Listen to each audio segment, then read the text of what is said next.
মমতার গদি উল্টে দেওয়া হবে। এখানকার লোকদেরকে ও কোনো প্রেসক্রিপশন দিচ্ছে না, যারা ডাক্তার বসছে সব ভুয়া হাতুড়ে, ওখানে কোনো নার্স নেই এবং তাতে আমি সব নিয়ে আমি কমপ্লেনটা করেছি। আপনি দেখবেন কোটি কোটি টাকার ফ্লেক্স আর ব্যানার ওখানে টানানো হয়েছে। এই টাকাটা কে দিচ্ছে?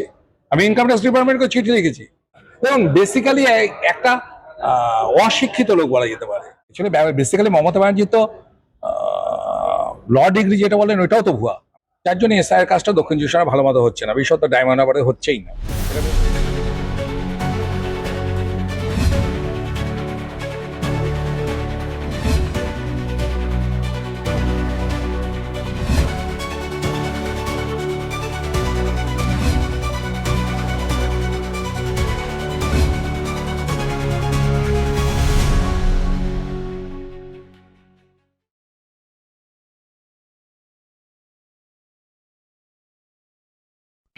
স্যার, সম্প্রতি যেটা দেখা যাচ্ছে যে সুপ্রিম কোর্টে এসআইআর এর যে মামলা হয়েছিল সেখানে রাজ্যের মুখ আবার পুড়েছে। সুপ্রিম কোর্ট স্পষ্ট জানিয়ে দিয়েছে এসআইআর এ কোনোভাবেই বাধা দেওয়া যাবে না।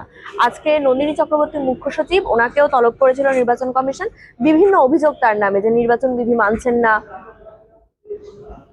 দেখুন, বিষয়টা হচ্ছে যে মমতা ব্যানার্জি এই যে এত রাজ্যতে এসআইআর হয়েছে, আরো 12টা রাজ্যতে এসআইআর হয়েছে, পশ্চিমবঙ্গে নিয়ে টোটাল 12টা রাজ্যে, কোথাও তো কোনো প্রবলেম হচ্ছে না। পশ্চিমবঙ্গ কিসের? আমাদের মুখ্যমন্ত্রী এত জ্বালা কিসের এসআইআর নিয়ে? অ্যাকচুয়ালি এত যে অনুপ্রবেশকারী ঢোকানো হয়েছে বাংলাদেশ থেকে, দেখতে পাচ্ছেন তো যে একই সঙ্গে বাংলাদেশে ভোটার লিস্টে নাম আছে, এখানে নাম রয়েছে, এবং হিয়ারিং এর জন্য এত লোককে ডাকা হয়েছে। তো এটা মমতা ব্যানার্জির কাছে একটা হেডেক হয়ে গেছে। উনি ওনার দলের দ্বারা প্রভাবিত মিডিয়াগুলোকে দিয়ে একটা গিমিক তৈরির চেষ্টা করছেন। যেমন কালো কোট পরে গেছেন যে মমতা ব্যানার্জি সাধারণ মানুষের স্বার্থে সুপ্রিম কোর্টে উনি আর কি মুভ করছেন।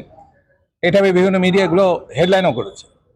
অ্যাকচুয়ালি বেসিক্যালি মমতা ব্যানার্জি তো ল ডিগ্রি যেটা বলেন ওইটাও তো ভুয়া। আমি তো আপনাদের চ্যানেল আগেও বলেছি যে একই সঙ্গে সাইমালটেনিয়াসলি ক্যালকাটা ইউনিভার্সিটির রুলস অ্যান্ড রেগুলেশন অনুযায়ী কেউ কোনোদিন ল এবং বিএড একসঙ্গে করতে পারেন না।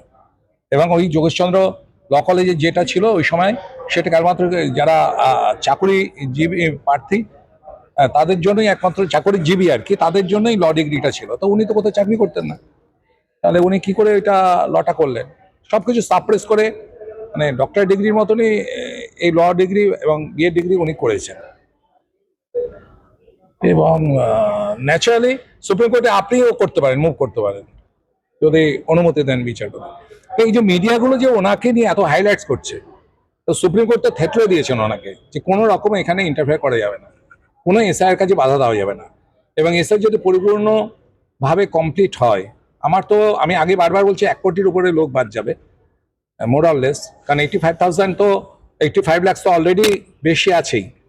অল ইন্ডিয়া যেভাবে ভোটার গ্রোথ অনুযায়ী 2004 থেকে 2024 অব্দি লোকসভার এই 20 বছরের মধ্যে হিসাবটা তো আমি এর আগে আপনাদের চ্যানেলে বারবার বলেছি যে অল ইন্ডিয়া যেখানে ভোটার বৃদ্ধি যেখানটা হচ্ছে 45.6%, সেখানটায় ওয়েস্ট বেঙ্গল হচ্ছে 60.5%, ডায়মন্ড হারবার আরো বেশি 70.5%। তো মমতা ব্যানার্জির কে সুপ্রিম কোর্টের কাছেই ধাক্কা খাওয়ার পর আমার মনে হয় এবারে ওনাকে স্থির, কারণ লোকে হাসে, ওনার অ্যাক্টিভিটিস দেখে না, অ্যাকচুয়ালি পাবলিক হাসে। ওনার আমি বুঝাই না উনি ইচ্ছে করে করেন এগুলো মিডিয়া ক্যাচার হিসাবে, নাকি ওনার মস্তিষ্কে ঢোকে না যে মানুষ যে হাসছে ওনাকে হেও করছে। এটা ওনার বোঝার ক্ষমতার অভাব আমার মনে হয়। দেখা যাক কি হয়, এসআর কমপ্লিট হোক পুরোপুরি। নির্বাচন কমিশন সূত্রে খবর আসছে যে দক্ষিণ চব্বিশ পরগনা জেলা যেখানে সবচেয়ে খারাপ ভাবে হয়েছে এসআইআর এর কাজ। না, হবে তো। এখানে যে ডিএম থেকে দেখুন, আগে যখন আরিজ আফতাব ছিল, আরিজ আফতাবের সঙ্গে আমি বারবার 2018 সাল থেকে আমি বলে আসছি মমতা ব্যানার্জি অভিষেক ব্যানার্জির একটা নেক্সাস রয়েছে। এবং যার জন্য ডায়মন্ডের ভোটটা দেখলেন না, আপনাদের কাছে পরে এক্সপোজ করবো, যেখানটায় আরিজ আফতাব থেকে শুরু করে সবাই আপনার এসপি রাহুল গোস্বামীকে সার্টিফিকেট দিচ্ছেন ফ্রি অ্যান্ড ফেয়ার ইলেকশনের জন্য, সেখানে তাদের ইন্টারনাল চিঠি আমাদের কাছে এসছে, যেখানে যে প্রত্যেকটা সিসিটিভি যে আপনার ভেজলিন লাগানো হয়েছিল সেসব কপি আমাদের কাছে এসছে। আমি তো ফাইল করে দিয়েছি অলরেডি। তো বিষয় হচ্ছে যে দক্ষিণ চব্বিশ পরগনার যে হারে মুসলিম ইনফ্লাক্স হয়েছে, বাংলাদেশি মুসলিম ইনফ্লাক্স হয়েছে, এবং পপুলেশন ডেমোগ্রাফি যেভাবে চেঞ্জ হয়েছে, যেমন 1981-এ ওখানকার হিন্দু পপুলেশন ছিল 73.81%। সেখানে হিন্দু পপুলেশন 2011-এ, তারপর তো সেন্সাস হয়নি, 2011-এ হয়েছে 63%। কি এমন বিষয় হলো যে প্রায় 11% ভোট কমে গেল? আবার এই 13-14 বছরে আরো 5-6% কমে গেছে। অর্থাৎ কোথায় 73.81% হিন্দুটা নেমে এসে দাঁড়িয়েছে 55-56%। মুসলিমের সংখ্যাটা সেই হারে কতটাই বেড়েছে। তো এগুলো কারো এত তো পপুলেশন, ধরুন একসঙ্গে যতই বাচ্চা ওরা পায়দা করুক, তাতে তো এত পপুলেশন বাড়তে পারে না। বাংলাদেশি ইনফ্লাক্স তো রয়েছে, রোহিঙ্গা রয়েছে, খোদ ফলতাতে রোহিঙ্গাদের বসতি রয়েছে, যেটা হচ্ছে অভিষেক রাইট হ্যান্ড জাহাঙ্গীর খানের ডেরা। তো এরকম রয়েছে আর কি। এবং এখানকার ভিডিও, ফলতার ভিডিও, আপনি তো জানেন ওনার বিরুদ্ধে তো অ্যালিগেশন আছেই, সানু বিরুদ্ধে। আর উনি কিভাবে চাকরি পেয়েছেন, যার মাধ্যমে চাকরি পেয়েছেন তার তো সাসপেন্ড হয়ে রয়েছেই। তো বিষয় হচ্ছে যে বিডিও, ডিএম, এসডিও এরা সমস্ত মমতা এবং অভিষেক ব্যানার্জি দ্বারা কন্ট্রোল, যার জন্য এসআইয়ের কাজটা দক্ষিণ চব্বিশ পরগনায় ভালো মতো হচ্ছে না। বিশেষত ডায়মন্ড হারবারে হচ্ছেই না, এটা আপনি ধরে নিতে পারেন। মেটিয়া বুরুজের ক্ষেত্রে দেখা যাচ্ছে যেটা, যে একজন ব্যক্তি তার 10 জন সন্তান, কিন্তু সন্তানদের মধ্যে বয়সের ফারাক, কোথাও 26 দিন, কোথাও 6 মাস। আবার আরেকজনকে দেখা যাচ্ছে জন্মেছে 6 তারিখ কিন্তু রেজিস্ট্রেশন রয়েছে 4 তারিখে, মানে 2 দিন আগে। স্পেশালি নির্বাচন কমিশনের দক্ষিণ চব্বিশ পরগনা নিয়ে আলাদা অপারেশন করা উচিত, আলাদাভাবে। এখানটায় শুধু এই ধরনের একটা ঘটনা, এরকম প্রচুর রয়েছে। আপনার অ্যাভারেজ মিনিমাম যেখানে কলকাতার বুকে 40,000 45,000 করে বাদ গেছে, সেখানে ফলতাতে, ডায়মন্ডে সব জায়গায় 13,000। মৃতই তো 12-14, অনেক মৃতদের নাম বাদই দেওয়া হয়নি। বলছে বাদ দিতে হলে বিএলওদের চাপ দেওয়া হয়েছে যে তোমার ডেথ সার্টিফিকেট নিয়ে আসতে হবে। ধরুন ডেথ সার্টিফিকেট সকলে রাখে, আর সকলে দেবে কেন ভরসা করে? গ্রামের দিকে মানুষ, যেখানে রুলস অ্যান্ড রেগুলেশন অনুযায়ী যে ডেথ সার্টিফিকেট দিতে হবে এমন কোনো মাস্ট নয়। এবার কি করতে হবে না, যদি পরিবারের লোকেরা লিখে দেয় তাহলে সেটাই স্বীকার হবে যে সে মারা গেছে। এবং যদি পরিবারের লোকেরা না থাকে, প্রতিবেশীদের দুজনের সাক্ষী দিয়ে বিএলও নিজে এটা ভেরিফাই করে দেবে, এটাই মধ্যে কথা। অথচ ভিডিওগুলোকে সেভাবে নির্দেশ দিচ্ছে বিএলওদের সুপারভাইজারের মাধ্যমে যে তোমরা ডেথ সার্টিফিকেট আইনে নাম কেটে বাদ দেবে না। এই একটা বিতর্কিত পরিস্থিতি হয়েছে। তো অনেকবার আমরা বলেছি, রেস করেছি, মাঝখানে রোল অবজার্ভার গিয়েছিলেন ফলতাতে, কিন্তু কাজের কাজ আমার মনে হচ্ছে খুব খুব একটা বেশি হয়নি। দক্ষিণ চব্বিশ পরগনায় মানে ভুয়া ভোটার প্রচুর রয়ে গেছে, মৃত এবং ভুয়া ভোটার। অন্যদিকে হুমায়ুন কবির, যে একসময় বলেছিল যে বেলডাঙ্গা রেজিনগর থেকে জিতবো, জামাই আদরে তৃণমূলের সাথে তৃণমূলে ঢুকবো আবার মমতা ব্যানার্জির দলে, সেই এখন দেখা যাচ্ছে যে বারবার জোট সঙ্গী হওয়ার জন্য মিম, আইএসএফ এবং কি সিপিএম এর সঙ্গেও বৈঠক চালাচ্ছেন। অ্যাকচুয়ালি হুমায়ুনের বিষয়টা নিয়ে আমি অতটা নই, কারণ মানুষ এখন প্রতিজ্ঞাবদ্ধ যে তৃণমূল সরকার হটাতে হবে, ঠিক আছে। আর মমতা ব্যানার্জি যে হুমায়ুনের নাটক, আমি বারবার বলছি হুমায়ুনের পিছনে মমতা ব্যানার্জি এটা চাল। কারণ মমতা বিরোধী যে ভোটটা বা তৃণমূল বিরোধী যে ভোটটা, এটা যত বাইফার্কেটেড বা ট্রাইফার্কেটেড হলে মমতার সুবিধা। এই জন্য মমতা এরকম অনেক রকম হুমায়ুন সৃষ্টি করবে, এবং জোটবদ্ধভাবে করলে কি হবে, লোকে মনে করবে ওটা শক্তিশালী একটা গ্রুপ, অতএব ভোটটা বিজেপিকে না দিয়ে ওদেরকে দাও, মমতাকে হটাতে। এরকম বেশ কিছু সিট এইভাবে মানে আপনার মমতা বেরিয়ে যাবে, তৃণমূল বেরিয়ে যাবে আর কি, এরকম চেষ্টা করছে আর কি। তবে আমার মনে হয় যে মমতা ব্যানার্জির এই 15 বছরের রাজত্বে মানুষ অনেক কনসাস হয়ে গেছে। যে হারে এই দুর্নীতি, যারা বিড়ির ধোঁয়া ছাড়তো তারা এখন গাড়ি ধোঁয়া ছাড়ছে, যারা খড়ের চাল ছিল তারা এখন 3 তলা 4 তলা বাড়ি করেছে, অধিকাংশ পঞ্চায়েত প্রধান উপপ্রধান দেখবেন কলকাতা বুকে ফ্ল্যাট অ্যাপার্টমেন্ট করেছে। আমি রেলওয়ে বোর্ডে মেম্বারের সুবিধা থাকার সুবিধাতে আমি বিভিন্ন রাজ্য করেছি। আমি কিছুদিন আগে উড়িষ্যাতেও গিয়েছিলাম, পুরীতে আমি 2 দিন গিয়েছিলাম। সেখানে বিভিন্ন হোটেলের মালিকদের, তাদের দেখলাম যে এখানকার তৃণমূলের নেতারা সেসব লিস্ট নিয়ে রয়েছে। এত পয়সা কোত্থেকে আসে? সবই একটা আমার কাছে কিছু তো আমি এক্সপ্রেস করেছি, প্রচুর এমএলএর আমার তথ্য আছে, 300 কোটি 400 কোটি টাকা তারা এই কয়েক বছরের মধ্যে করে নিয়েছে। তো বিষয়গুলো মানুষ বীতশ্রদ্ধ। মমতা এবং পিসি ভাইপোর এই জিহাদি সরকারকে হটানোর জন্য পুরোপুরি প্রতিজ্ঞাবদ্ধ রয়েছে। কিছুদিন আগে আমরা আনন্দপুরে যে ঘটনা দেখলাম, অগ্নিকাণ্ডের ঘটনা, সেখানে মমতা ব্যানার্জি, অভিষেক বন্দ্যোপাধ্যায় একবারও আসতে পারলেন না, অথচ মমতা ব্যানার্জি দেখা যাচ্ছে সুপ্রিম কোর্ট চলে যাচ্ছেন, অভিষেক বন্দ্যোপাধ্যায় পুরুলিয়া চলে যাচ্ছেন, পুনের বাঙালি মানে বাংলার পরিযায়ী শ্রমিক মারা গেছে সেই জন্য। অ্যাকচুয়ালি মোমোর যে মালিক আছে, যেখানে পুরো পড়ে গেছে, উনি তো নিজেই তো মমতা সফর সঙ্গী ছিলেন। তো কি করে করবে? মমতা গেলে ওখানে মিডিয়া আরো বেশি করে করবে, ও তো অ্যাভয়েড করবেই। ওটা যে কোনো লিডার থাকলে এটা করবে। মমতা ব্যানার্জি যে ইলিগাল ভাবে এখানটায় রাজ করছেন, যত মানে অবৈধ কাজকর্ম দেখবেন এইখানটায় চালু হয়ে রয়েছে। এবং এটা শুধু একটা দুটো ঘটনা না, এদের পুরো উৎখাত না করলে কোনো কিছু হবে না। এবং পাশাপাশি এখানে কোনো শিল্পও নেই। আমার আইডিয়া ছিল না যে এই রাজ্যের এত লোক বাইরে গিয়ে কাজ করে। আমার আপনি দেখুন শুধু ডায়মন্ড হারবার রোডের যত দুপারে 17টা ফ্যাক্টরি অভিষেক ব্যানার্জি এমপি হওয়ার পরে বন্ধ হয়ে গেছে। যে স্পেকট্রাম, জার্মান ফ্যাক্টরি যেখানে 4,500 লোক কাজ করতো, হার্ডওয়্যার টেক্সটাইল যেখানে 2,500 লোক কাজ করতো, এরকম 54,000 লোক বেকার। তাদের বাড়ির লোকেরা কি খায় কি না খায় কেউ জানে না। এরকম পুরো পশ্চিমবাংলা জুড়ে কোনো শিল্পায়ন নেই, শিল্প উন্নয়ন নেই, সমস্ত ঢপবাজি চলছে এবং মানুষ ভীতশ্রদ্ধ। মানে এই যে আপনি বলছেন শিল্প নেই, কর্মসংস্থান নেই, মমতা ব্যানার্জি বাজেটে ঘোষণা করেছে যে 21 থেকে 40 বছর বয়সী যুবক যুবতী তাদেরকে 1,500 টাকা করে মাসে দেওয়া হবে 5 বছর অবধি। এই 5 বছর পর গিয়ে তারা কি করবে? রাজ্যে তো কাজই নেই। দেখুন এইভাবে চলে না, সবাই এখন সচেতন। 1,500 টাকা আপনার কি হবে? 1,500 টাকা কি হবে? মোবাইলে আপনি যদি রিচার্জও করতে যান মাসে 500 টাকা আপনার লাগবে। ময়নাগুড়ির একজন তৃণমূল নেতা তিনি বলেছেন 1,500 টাকা নাকি গুটখার খরচ। সেই গুটকা হোক যাই পারে হোক, এই যে একটা ছেলে আজকে যদি এখানে ভালো শিল্প থাকতো, সেই মিনিমাম ওয়েজেস যদি ধরতে হতো তাকে 15,000 টাকা করে দিতে হতো। অল ইন্ডিয়া মিনিমাম ওয়েজেস যদি ধরে, সেখানে তাদেরকে কিছু দেওয়া হয় না, তাদের কোনো ফ্যাক্টরি বন্ধ হয়ে গেছে। আমি মনে করলাম যে এখানকার সমস্ত লোক অশিক্ষিত। আমি ধরলাম সবাই লেবারে কাজ করে, সেই লেবারে কাজটুকু করার মতনও জায়গা কর্মসংস্থান নেই এখানে কারোর। হাজার শিক্ষিত ছেলেকে আমি তামিলনাড়ু, কেরালা সব জায়গায় গিয়ে দেখেছি যে তারা লেবারে কাজ করছে। দেখে বাজে লাগছে যে কি অবস্থা এখানটায়। কিছু একটা করার দরকার আছে। তৃণমূল মিডিয়া যেভাবে প্রভাবিত করছে তাদের কাছে রিকোয়েস্ট আপনাদের মাধ্যমে যে আপনারা অন্তত নিজেদের পকেটের কথা না ভেবে অন্তত সমাজের কথা ভাবুন। অন্যদিকে দেখা যাচ্ছে অভিষেক বন্দ্যোপাধ্যায়, যিনি 13 বছর লোকসভার সাংসদে বসে আছেন, সে লোকসভায় বসে বাজেটের দিন বলছেন যে বাচ্চা জন্মানো থেকে মানে মরে যাওয়ার পর পর্যন্ত নাকি করেই কর। অথচ আমরা জানি যে বিভিন্ন কিছু ক্ষেত্রে পড়াশোনা, দুধ, ডাইপার এগুলো থেকে কর তুলে দেওয়া হয়েছে। ওইটাই কালকে আমি ফেসবুকে পোস্ট করে দিয়েছিলাম ওর ভিডিওটা নিয়ে। এবং পাশে নির্মলা সীতারামন জি তো উত্তর দিয়ে দিয়েছেন। অ্যাকচুয়ালি সব জায়গায় কাটমানি বসিয়ে বসিয়ে ওরা মনে করছে এই সমস্ত জায়গায় কাটমানি আর কি, কাটমানির সঙ্গে জিএসটি গুলিয়ে ফেলেছে আর কি। ঠিক আছে, দেখুন বেসিক্যালি একটা অশিক্ষিত লোক বলা যেতে পারে। বেসিক্যালি কিছু নেই তো, পেটে ঘুম শিমালে ক অক্ষর ঘুমাংশ। ইংরেজিতে আপনি তামিলনাড়ুতে গিয়ে দেখুন না, সব রিক্সাওয়ালারা জীবন স্কুলে জানি ইংরেজিতে ফ্লুয়েন্সি তাদের কথা বলছে। তো ইংরেজিতে কথা বলা মানেই তো কিছু না, অ্যাকচুয়ালি তো কিছু নয়। একটা ছেলে নবনালন্দা থেকে ক্লাস 8-এ সব সাবজেক্টে 4, 5, 6 এরকম করে নাম্বার পেয়েছে, বাধ্য হয়েছে স্কুল কর্তৃপক্ষ তাকে টিসি দিতে।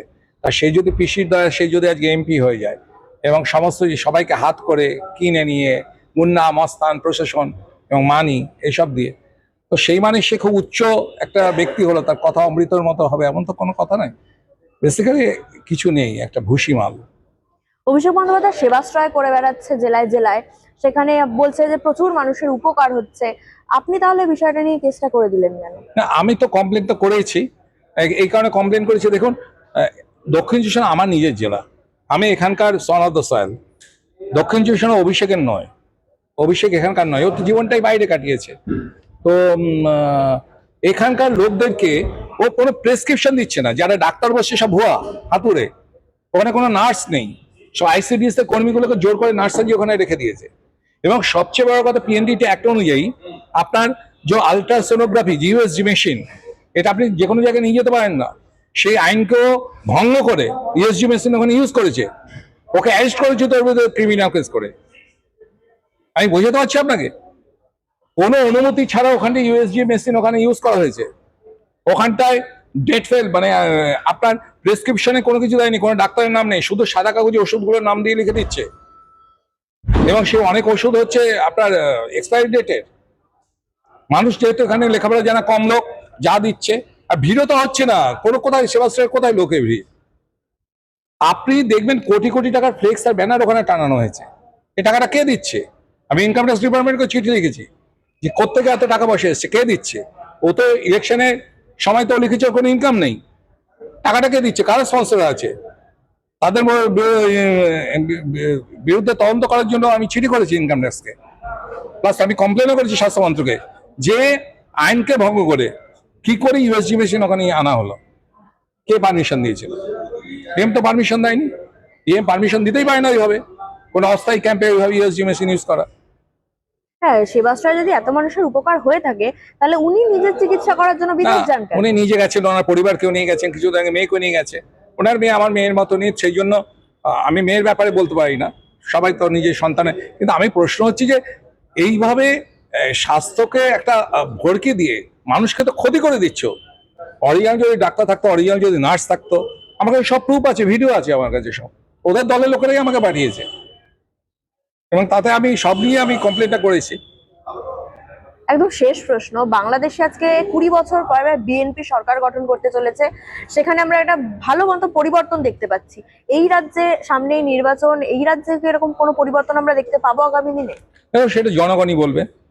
কিন্তু আমি যেটুকুনি বুঝেছি, আমার নিজস্ব নেটওয়ার্ক আছে পার্টির বাইরেও, তাতে আমি যে দেখেছি যে বাচ্চা থেকে বুড়ো এবং সমস্ত ধর্মের সমস্ত মানুষের চাইছে মমতা ব্যানার্জিকে হঠাৎ পরবর্তী প্রজন্মের কথা ভাবার জন্য, বিশেষত জেনারেশন, যে জেন জেড যেটা বলা হয়, এই ইয়াংরা যারা নতুন ভোটার হয়েছে তারা সম্পূর্ণ চাইছে মমতাকে হঠাতে, নইলে বাঁচবে না তাদের জেনারেশন, পরবর্তী প্রজন্ম। এবং পরিবর্তন অবশ্যই হবে যদি আমরা বিজেপির যারা রয়েছে, আমরা যদি কোনো কিছু নাও খাটি, আমরা যদি ঘরেও বসে থাকি, যদি ফ্রি অ্যান্ড ফেয়ার ইলেকশন হয়, মমতার গদি উল্টে দেওয়া হবে, মানুষ সেটা করবেই। আর একটা ছোট্ট প্রশ্ন, এই আইপ্যাকের যে মামলাটা সুপ্রিম কোর্টে চলছে সেটা পিছিয়ে গেছে, 10 তারিখ হওয়ার কথা ছিল, 18 তারিখ পিছিয়েছে। বিভিন্ন মানে অন্যান্য দলগুলো বলছে বিজেপি এবং তৃণমূলের সেটিং রয়েছে, তাই এই আইপ্যাকের মামলাটা। অন্য দল মানে কারা বলছে বলুন? সিপিএম এর কথা বলুন, সেটাই বলুন না। ওদের কথা কেন বলেন আপনারা?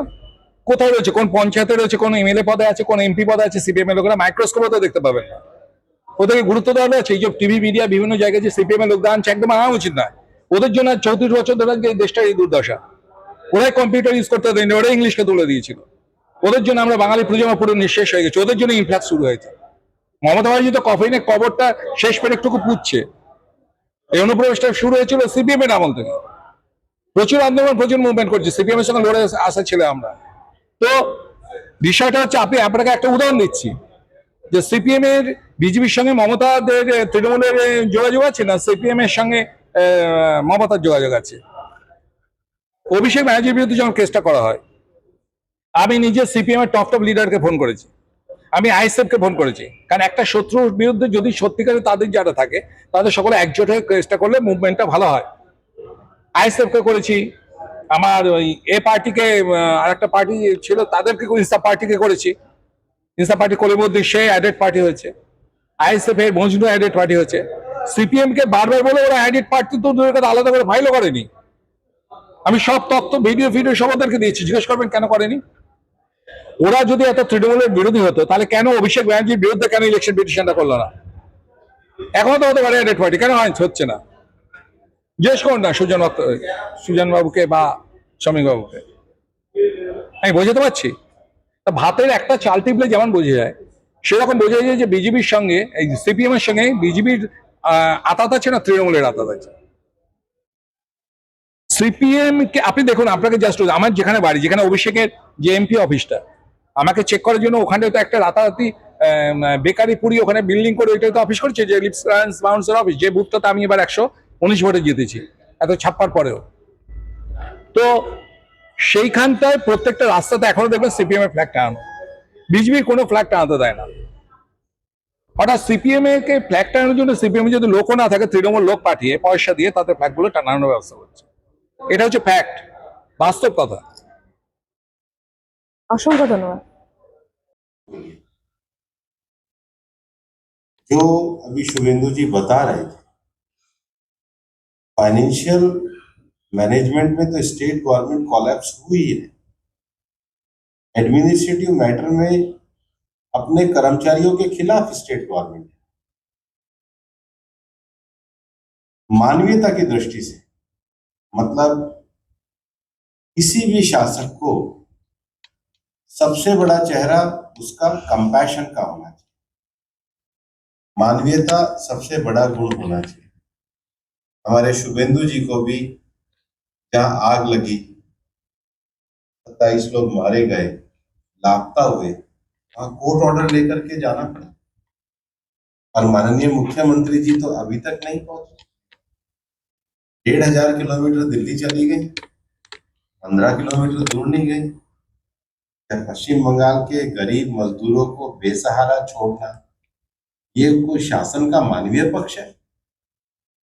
क्या इसको आप मानवीयता कहेंगे? क्या मुख्यमंत्री जी स्पष्ट करेंगी वो क्यों नहीं गई? वो स्पष्ट करेंगी कर्मचारियों के बच्चों के साथ वो क्यों अन्याय कर रही हैं? वो स्पष्ट करेंगी कि जो निष्पक्ष शासन, निष्पक्ष चुनाव जो एक प्रक्रिया का मूलभूत हिस्सा है, आज जब सुप्रीम कोर्ट ने भी उनको डायरेक्शन दे दिया है कि इसमें कोई बाधा नहीं उत्पन्न होनी चाहिए, एक लोकतांत्रिक मुख्यमंत्री होने के नाते उनको उन सब बाधाओं को दूर करना चाहिए। और निश्चित रूप से जो सुप्रीम कोर्ट ने ईआरओस के लिए निर्णय दिया है, हमारा एक मानना है हम निष्पक्ष चुनाव के लिए जो भी एक राजनीतिक दल के नाते लोकतांत्रिक तरीके से कार्य होगा उसको करेंगे। बाबरी मस्जिद निर्माण अवैध है, काफी सारे अवैध काम हो रहे हैं ममता जी की शय से, ये काम भी हो रहा है।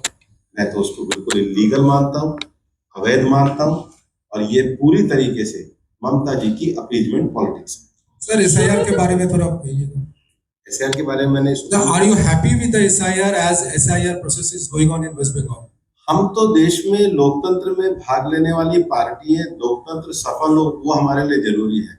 हम पश्चिम बंगाल की सरकार की फेलियर से जो बंगाल की जनता को दुख मिल रहे हैं उससे दुखी होकर के इस सरकार को हटाने में लगे हुए हैं, और इस बार बंगाल की जनता हमें आशीर्वाद देगी और इनकी विदाई करेगी। शुभेंदु बाबू बीजेपी जीते प्रस्ताव आने की बात कही है।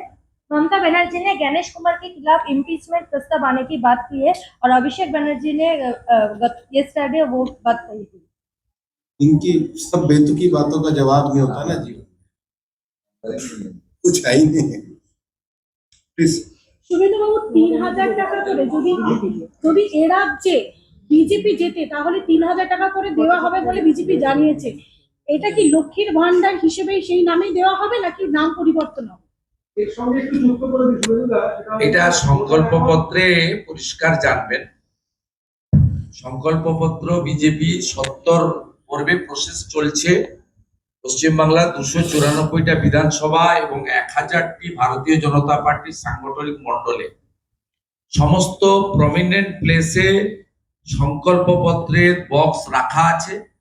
ভারতীয় জনতা পার্টি এবং এনডিএ যে সমস্ত রাজ্যে ক্ষমতায় এসেছে সেখানে সামাজিক কর্মসূচিকে তো চালু রেখেইছে, উল্টো দিকে সেই সামাজিক কর্মসূচিকে আরো আজকে দীনদয়ালজির যে তার প্রয়াণ দিবস, যাকে আমরা সমর্পণ দিবস বলছি, একাত্ম মানবতাবাদের ক্ষেত্রে সেবাই সংগঠন নরেন্দ্র মোদীজির স্লোগান।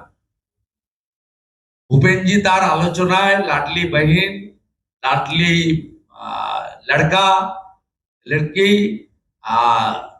मातारी योजना से लेकर গোটা ভারতবর্ষে হরিয়ানা রিসেন্টলি যে ভোট হয়েছিল সেখানে আপনারা ছত্তিশগড়, মধ্যপ্রদেশ, রাজস্থান, মহারাষ্ট্র, হরিয়ানা, দিল্লি যা বিজেপি 100 দিনের মধ্যে করবে বলেছিল, যা বিজেপি 6 মাসের মধ্যে করবে বলেছিল, যা বিজেপি 1 বছরের মধ্যে করবে বলেছিল, সব জায়গায় বিজেপি সেটা করে দেখিয়েছে। এমনকি রাজ্য সরকারের চাকরির ক্ষেত্রে 3,55,000 ভ্যাকেন্সি ট্রান্সপারেন্ট ওয়েতে ওএমআর সিট, একাডেমিক এবং স্বচ্ছতার ভিত্তিতে হরিয়ানাতেও করবে বলেছিল, বিজেপি সেটাও করে দেখিয়েছে।